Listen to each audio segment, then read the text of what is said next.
Hey y'all, Nick here. Today, we're going to be talking about Scott. Not of the Waz variety, but of the Pilgrim variety. That's right, this brown-haired, green-cladded white boy cartoon man is going to talk about another brown-haired, green-clad cartoon man. And while my little avatar is understandably compared to Ben 10, and trust me, that is its own story worth telling another time, it does also get compared to Scott Pilgrim every now and then, but not quite as often. And a large part of that is thanks to Brian O'Malley's beautiful, distinctive art style. No matter what he is making, there is no mistaking this man's work, and trust me when I tell you, all of it is worth tracking down. Be it Pilgrim or Snot Girl, this dude makes incredible comics. And in turn, they inspire fantastic movies and a video game. The Scott Pilgrim game was originally released around the same time of the movie, and both, unfortunately, faded into relative obscurity, but found cult status later on, which, when you think about it, probably fits much better for an indie property like Scott Pilgrim. Still, rights being the messy business that they are, this little digital wonder would eventually be pulled from, well, digital shelves. But thankfully, not forever, because as of January 14th, 2021, this game makes its triumphant return to a new generation of game consoles. But even when I talk about it, after it had been announced, I still find a lot of people with the impression that this game is no longer going to be available ever. So it's with this video, I'm going to do my damnedest to convince you not to let this little gem pass you by a second time.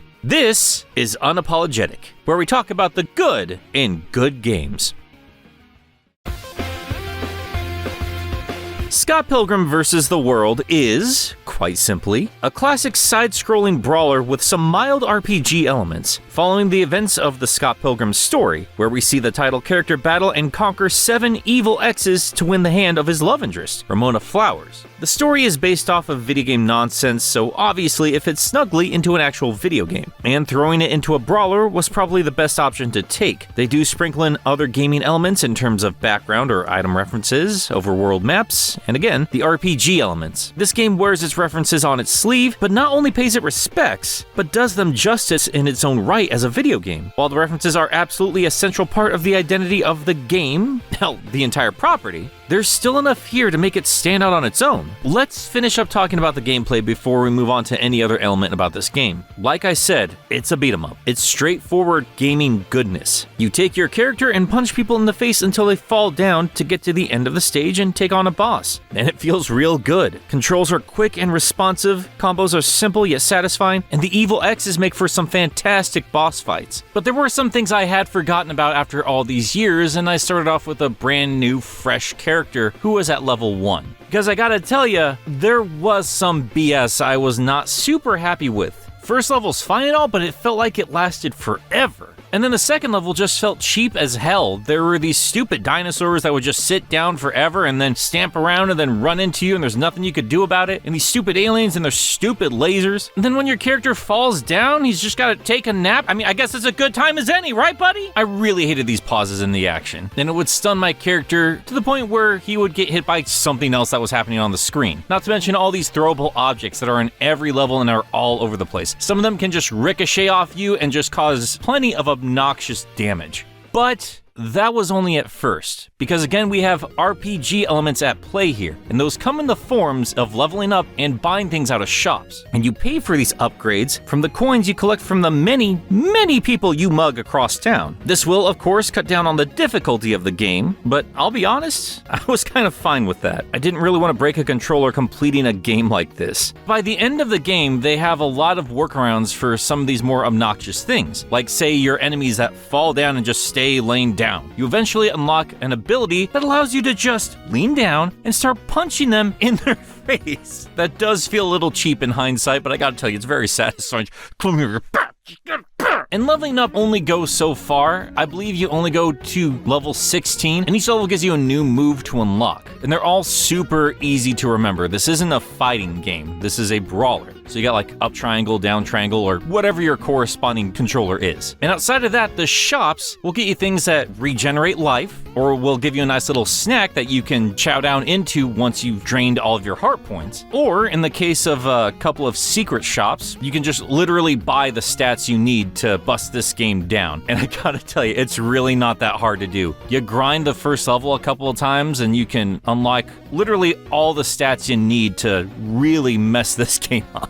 Overwhelming difficulty was a trope of this genre back in the 90s, and while there is a bit of challenge, I'm glad they did not bring that over into this game. It doesn't overstay its welcome, gives you the right amount of levels, playtime, and challenge. Some of the more hardcore enthusiasts might disagree, but I did think this game hit the sweet spot. I was never bored or frustrated, and as much as I loved Turtles in Time and all those other games I enjoyed in the arcade in my youth, I never beat most of them back then because I'd either get bored, frustrated, or just ran out of quarters. And to be fair, I did have to go back and grind some levels to afford a few more of these upgrades, but again, I had fun doing it, and you can certainly tackle challenges without buffs if you're feeling bold. And also, yes, multiplayer is an option for this game. This is one of those rare beat-em-ups where I feel like it's worth your time to experience it both by yourself to really take everything in, but also be sure to play with friends if you can, because at the end of the day, it is still a brawler. Kids of the 80s and 90s gather around giant arcade cabs just to play games like this, and it's a wonderful experience with the right kind of people. Back to the gameplay itself, it just works. It feels great. And it not only feels good to play, it also sounds and looks good as well. This game brought in some amazing talent that I quickly looked into and became fans of thanks to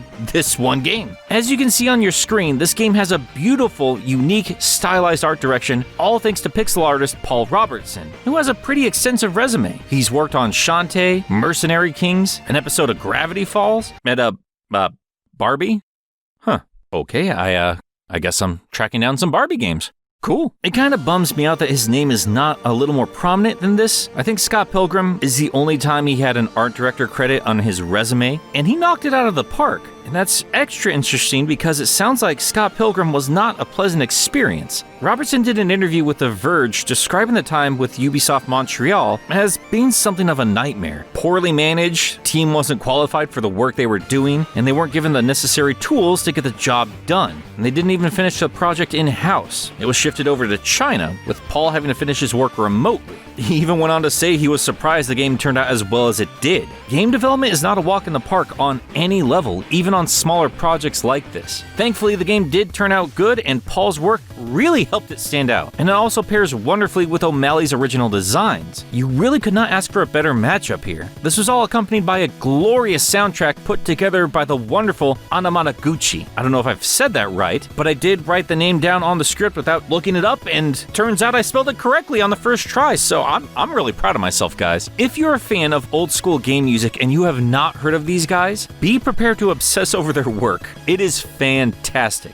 They incorporate chiptune music with more traditional instruments to create addictively catchy tracks. And just like Paul Robertson with the art, Ubisoft picked one of the best possible choices for this soundtrack because, again, it's fantastic. But no matter how much I gush, it's really not going to enrapture you, as well as just experiencing the first few seconds of the game itself. And I do have to talk over this part because I'm worried about copyright strikes and the like, but just speaking from my personal experience when I first picked up this game in 2010, I was hooked right at the get-go. Looking at the screen, hearing this music, this feels cold and chilly, yet invigorating and exhilarating. And as you carry on through the level, at one point you hear the music build up and incorporate actual guitar, and if you catch it just as it's building to the crescendo, it's just, oh man, it's so good! I could spend a ton of time breaking down all the references, the brilliance behind the game, comics, movie, all of it. But I just wanted to add to the chorus of people telling you that you should definitely check this game out. If you're a fan of the movie, read the comic and play the game. If you're a fan of the comic, watch the movie and play the game. And if the game is your first introduction into anything Scott Pilgrim, well, guess what? This franchise is custom built with games in mind. It's light on actual story in the video game itself, but it doesn't need it. Trust me, if you fall in love with this game, you'll want to track down the other bits of media available. If you're a fan of one of these things, you'll probably be a fan of the rest of it, and there's not exactly a lot you need to track down. And even outside of Scott Pilgrim, this game is a gateway into plenty of other fantastic projects out there. Unapologetic is amazing, and Paul Robertson has a lot of work in games. Like, I've seriously tracked down other games he's animated for just to see more of his work. And his Gravity Falls episode is just wonderful. Fireball! Uppercut! Countercut! Full of punch! years. And he went on to work with some of the people who helped create this game when they went on to make their own studio, Tribute Games. And also, while I have your attention, if you do love the Scott Pilgrim game and you want more like it, I did a whole video about the incredible TMNT GBA game that was made by some of the Scott Pilgrim team. It's not as good as Scott Pilgrim vs. the World, but it's absolutely worth your time. Regardless of anything else, of all these other recommendations I'm handing to you right now, if you have not played Scott Pilgrim vs. the World, then play Scott Pilgrim vs. the World. The complete edition is launching at $15. That is well worth the price and your time. This is that rare, magical licensed property that actually understands video games and does them justice, not only in the source material, but in an actual video game. Disney couldn't even manage that with all the money that crammed into Wreck-It Ralph. Bet some of you even forgot he even had a tie-in video game. Yeah, I know they did that retro throwback thing, that is fine, it's whatever. But as far as I'm concerned, Ralph didn't have anything worth playing until he was a cameo in a Sonic game. Hey Sonic, what are you doing in the car? I do think this game is exceptional. It doesn't break the mold. Regardless, I still think it does everything to the best of its ability given its limitations. I think this stands out on its own without the need of even enjoying the movie or the comic book, but you'll absolutely get more out of it if you do experience those other bits of property. And if you are a fan of Paul Robertson or Anamanaguchi or Brian Lee O'Malley or hell, that Ninja Turtle game, then you really need to take some time to check this out, because I would argue that in some cases, be it with some bits of animation or music tracks or gameplay, you're seeing the absolute best of these wonderful talents, who, again, stand out amazingly on their own, but when they come together, they created this precious little game. And I personally don't care if it's the exact same experience I had 10 years ago. I don't care that I've had this thing sitting on my hard drive all this time. I've always had access to it. I'm still going to buy it again. And if they ever come out with a physical release, I will buy it yet again. Oh, and wouldn't you know it, look what they announced while I was editing this video. Yes, this game is indeed getting a physical edition, and they have a lovely reference to Sonic Adventure, as well as just Japanese Sonic box art there. And they have this big Obnoxious Edition that's like $139. Oh my god. Yeah, I'm definitely gonna get that. Oh, and there's an Xbox version coming later this year. I better get that. That one's got a green case, so. Hey, I got a Patreon. I don't know if they're going to be tweaking anything for the complete edition. I can't imagine they will be. They'll probably just take the safest route possible, make sure it's running properly, and just get it onto newer systems. But if there are any differences from this version as opposed to the one that came out 10 years ago, plus the DLC, I'll let you know in an episode of Portable. This game's been finished for quite a long time, so hopefully there are no new bugs or problems that arise in these ports. And whether this be your first or second time, don't let this experience pass you by. Welcome back, Scott. We missed you, buddy. Toot toot, evil ex-boyfriends.